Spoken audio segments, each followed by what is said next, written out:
Ganito ang itsura ng 1 bilyong piso. Ganito kalaki ang itsura ng 500 milyong piso na ninakaw ng mga korap na politiko. Ganito kalaki ang itsura ng 250 million. 100 milyon to? Ngayon lang ako nakakita ng ganito kadaming pera. Ganito kalaki ang itsura ng 50 million pesos. Ganito pala ang itsura ng 10 milyon na ninakaw ng mga kurap na politiko? Ganito kalaki ang itsura na 1 milyong piso ninakaw na isang kurap na politiko. Balita ko, pati mga classroom ginawa nyo ng negosyo. Alam nyo ba na ang 1 milyon na to kayang bumili ng 850 pieces na upuan para sana sa aming mga estudyante at kaya nitong punuin ng halos 30 na classroom sa iba't ibang eskwelahan? Diba sabi nyo, kabataan ng pag-asa ng bayan? Pero bakit pati pondo ng edukasyon, pinoporsyentohan nyo? Porkit ba yung mga anak nyo sa private school nag-aaral, kaya sa amin wala kayong pakialam? Ilang henerasyon pa ang nanakawan nyo ng kinabukasan? Kung hindi kayo, sino ang tutulong sa amin mga estudyante na magkaroon ng magandang edukasyon? Kung hindi kayo, sino? Sino ang tutulong sa amin para magkaroon ng magandang edukasyon? Karapatan namin to eh. Pero bakit pilit nyo pinagkakait? Etong pera na to, pwede sana magamit sa maayos at magandang sistema to eh. Pero hindi ito nangyari dahil ito'y binulsa at ninakaw. Putang ina! Ganito pala ang itsura ng 10 milyon na ninakaw ng mga kurap na politiko? Sa 10 milyon na to, kung napunta lang to sa amin, kaya sana na itong bumili ng libu-libong sako ng binhi at pataba para sa aming mga magsasaka. Mga butil na sana'y itinanim na palay at naging kanin sa pagkainan ng bawat pamilya natin. Kayang-kaya na sana nitong bumili ng daang-daang makinarya at sistemang patubig. Dugot pawis ang puhunan namin dito, pero kayong mga buayang nakaupo, kayo ang nakikinabang sa pera ng bayan. Imbis na umasenso, baon na kami sa utang. Hindi naman kami tamad eh. Pero paano kami uunlad? Kung paulit-ulit nyo kaming ninanakawan? Ganito kalaki ang itsura ng 50 million pesos na ninakaw ng mga korap na politiko. Kahit magtrabaho ako ng 10 taon na puro overtime, hindi ko kikitain to eh. Pero kayo, kayang-kaya niyong ibulsa to? Nakakapagod na ang putang inang sistema dito sa Pilipinas. Kahit anong sikap ko, kulang pa rin ang sahod para sa pamilya ko. Alam mo kung ano pa yung masakit? Yung buwis na kinakalta sa sahod ko, hindi man lang bumabalik sa akin bilang maayos na serbisyo. Imbis na maayos na kalsada, murang bilihin, hindi! Puro sports car at mansyon ang nakikita ko sa social media. Ano yun? Kami nagpapayaman sa inyo? Ang sarap yung yakapin sa leg hanggang sa mag-violet na kayo. Tangina! Tapos kami isang kahig isang tuka? Gigigil ako sa inyo eh! Hindi pre! Kasi sa pera na to, kaya nitong matulungan mahigit 50,000 na manggagaong Pilipino na katulad ko at maiangat ang sahod. Pero hindi! Hindi ito nangyari! Dahil ito ay binulsa at ninakaw!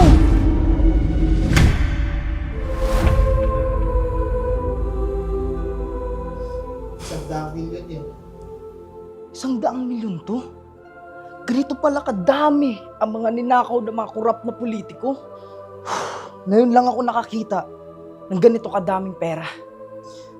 Grabe. 2 milyon sana ang nagugutom na Pilipino ang kayang pakainin nito. Eto ba yung pinag-awayan nyo sa Senado? Mga putang ina nyo! Araw-araw kami nagbabayad ng buwis para sa mga bilihin. Ang sinasabi nila, merong ayuda, pondo, programa para sa mga mahihirap. Nasaan? Nasaan? Wala kaming nakikita kundi mga politikong nagpapayaman. Hindi naman namin kasalanan na pinanganak kami na mahirap. Ang gusto lang namin, mabuhay ng may dignidad. Pero wala eh. Ang tingin nyo lang sa aming mahihirap, salot sa lipunan. Nagiging mahalaga lang naman kami sa inyo pag kailangan nyo ang boto namin tuwing eleksyon. Diyan kayo magaling. Pero pagkatapos nun, wala. wala na kaming kwenta sa inyo. Ang gagarapal nyo magnakaw ng milyong-milyong pera na hindi nahuhuli, samantalang isa sa amin nagnakaw ng isang sakong bigas. Dinampot agad ng mga pulis. Sa totoo lang, ang dami sana mabubusog sa pera na to, pero hindi ito nangyari. Dahil ito ay binulsa.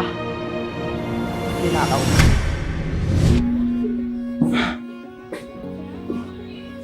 Ganito kalaki ang itsura ng 250 million na ninakaw ng mga korap na politiko.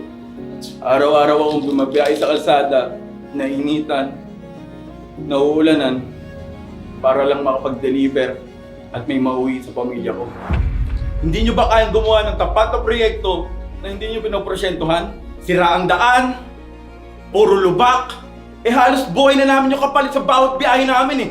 Tapos yung kita namin, halos ubos na. Dahil sa putang inang mahal na gasolina na yan at sa mga boundaries namin.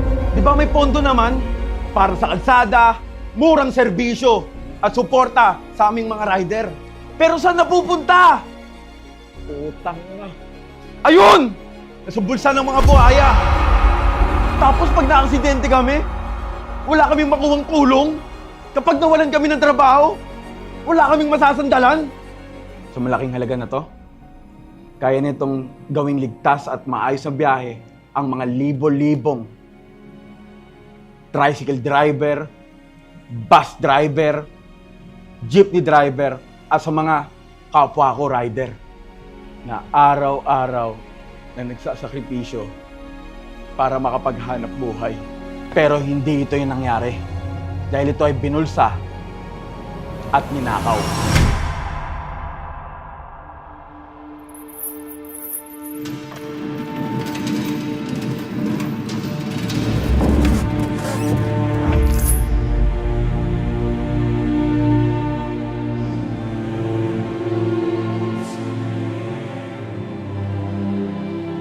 Ganito kalaki ang itsura ng 500 milyong piso na ninakaw ng mga korap na politiko.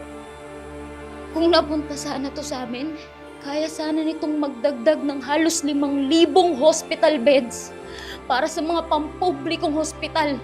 Kaya sana nitong mag-provide ng daang-daang teknolohiya, pasilidad at espesyalista. Dahil alam nyo na hindi namin kayang magpagamot sa ibang bansa. Habang kayo, general check-up sa Singapore pa? Sa US pa? Hindi ko piniling magkasakit. Pero bakit sobrang parusa ang magkasakit sa bansang to? Yung sakit ko, pwede sanang malunasan.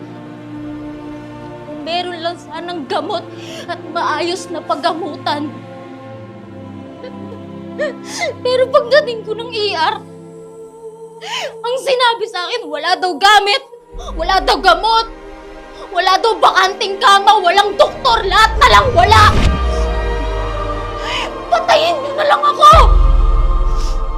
Ang masakit, alam kong may pondo para dito. Pero ninakaw na. Kaya imbis na gumaling ako, araw-araw na lang akong natatakot. Kinakabahan kung aabutin pa ba ako ng bukas. Dito sa Pilipinas, ang mahirap na pasyente, hindi na pinapapili kung lalaban pa o hindi na. Kasi madalas, wala na talaga kaming laban.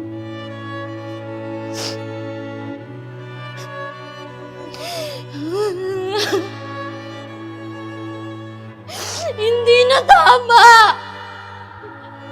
Na ang kalusugan naming mahihirap ang sinasakripisyo para sa bulsa ng mga iilan! Hindi lang pera ninakaw niyo sa amin. Pati yung karapatan naming mabuhay.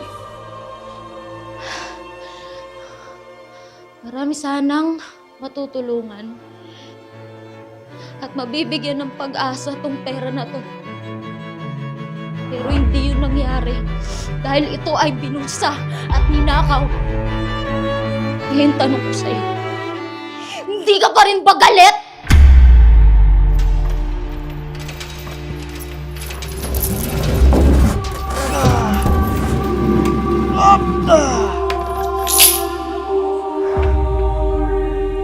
Ganito ang itsura ng 1 bilyong piso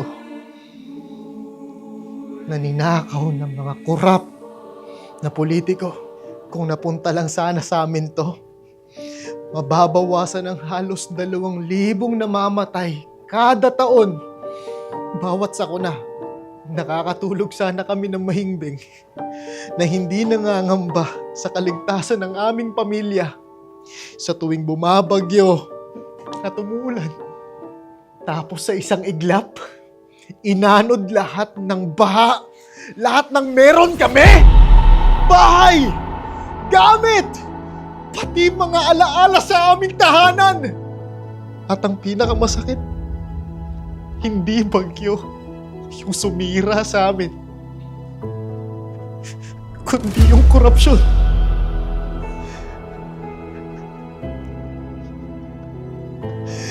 Kung nagamit lang sana sa tama itong pondo na to para sa flood control, masaya sana kami magpapasko.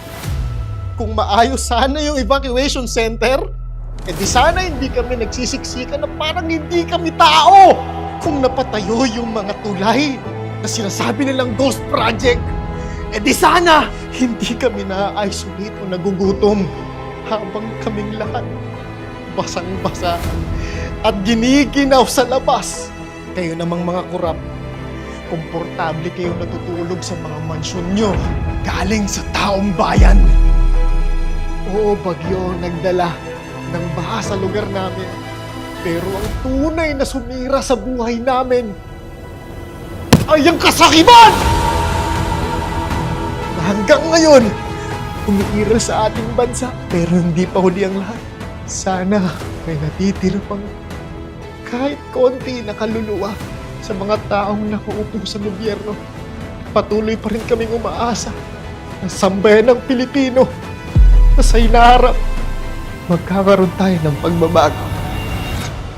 Para sa mga taong hindi pa bukas sa mga mata, narinig nyo na ang boses at hinanakit ng taong bayan. Ngayon tatanungin namin kayo, hindi pa rin ba kayo galit?